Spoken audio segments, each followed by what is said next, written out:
Well, ladies and gents, sadly we have to bring this event to an end. What a journey it has been. And for the closing ceremony for this inaugural WFS Africa, we welcome the Minister for Sports, Arts and Culture, Minister Mthethwa. Please give him a round of applause.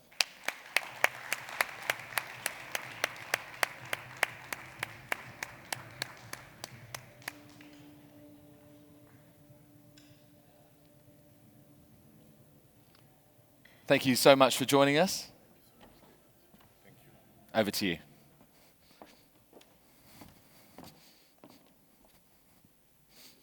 Thank you very much, and thanks once more, David. I think that the work which has been done needs a round of applause. Thank you.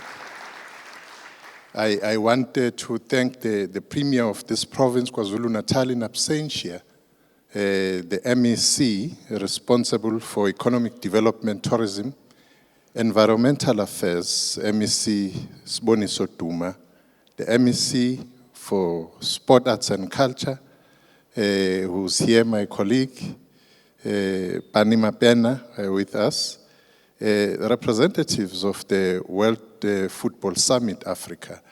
I also want to acknowledge, also in absentia, COSAFA President, who was here, I'm told, the SAFA President, Denny Jordan, who just finished this part of work, representatives of the media, ladies and gentlemen.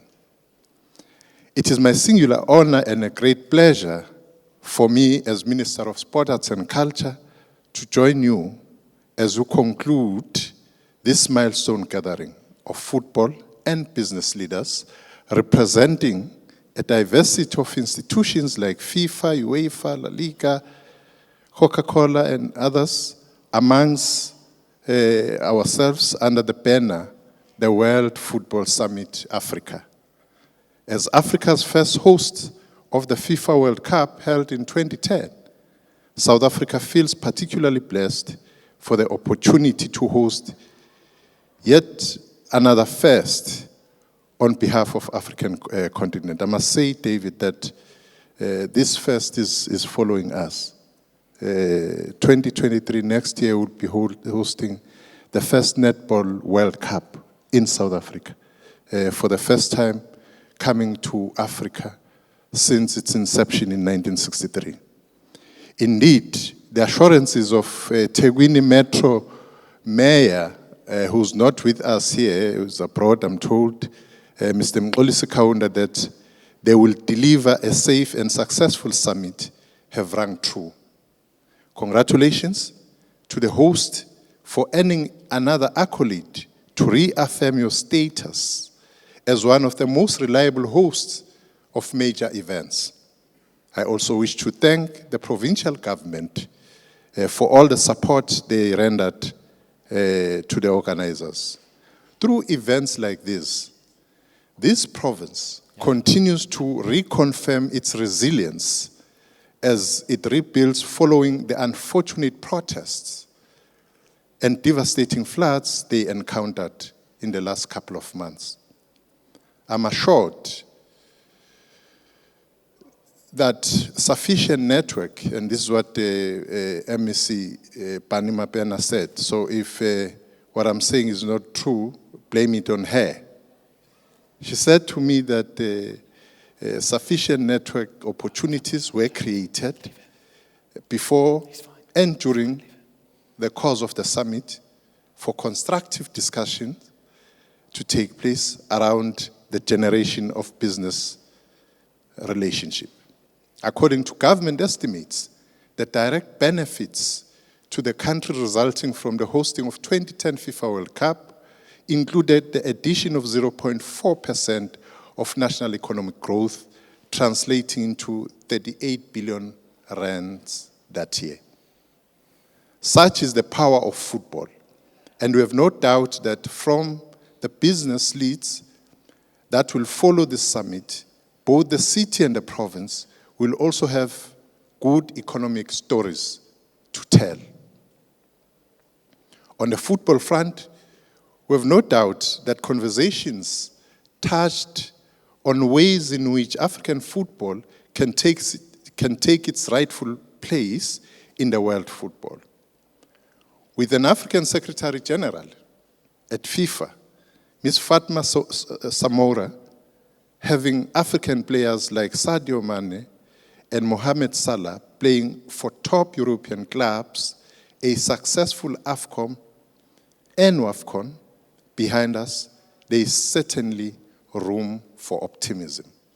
Indeed, further professionalism of the game to take advantage of the latest technology, exploring opportunities in the spontaneous industry as a whole, and sound administration would have found expression in some of the discussion groups over the last 2 days.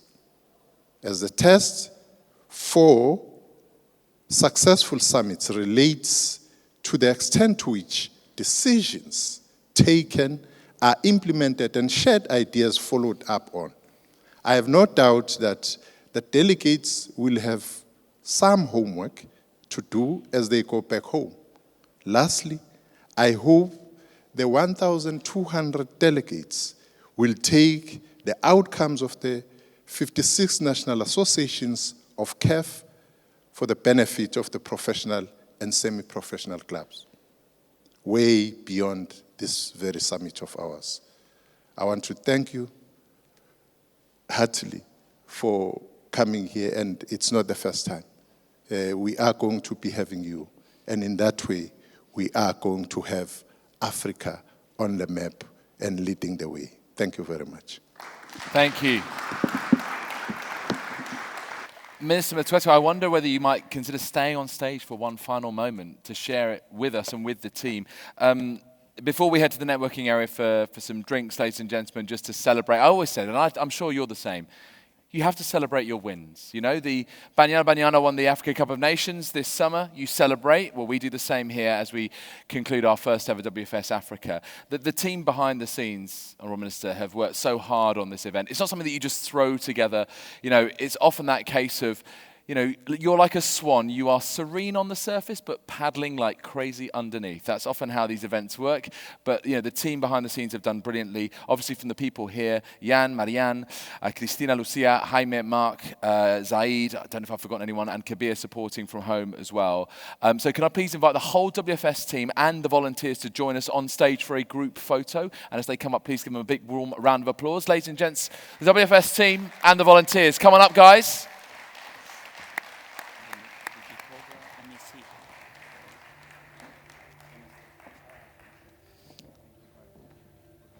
Thank you very much indeed. Come on in, come on in.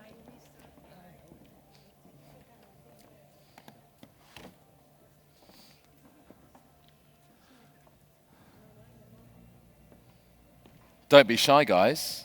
This is your moment.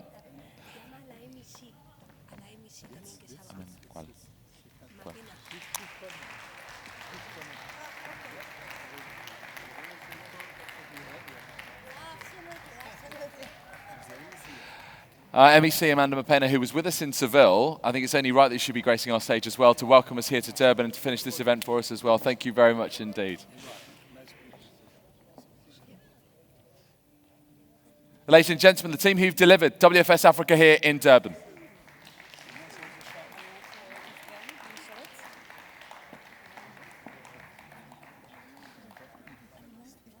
Come on in, come on in, come on in, come on in.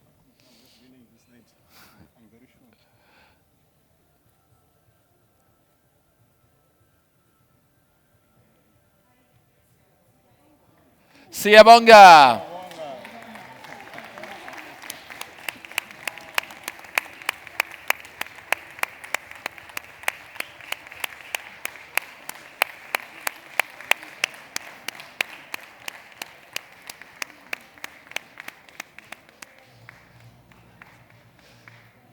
Ladies and gentlemen, thank you very much indeed. The four most important words of this WFS Africa event: the bar is open. We'll see you next door. Thank you.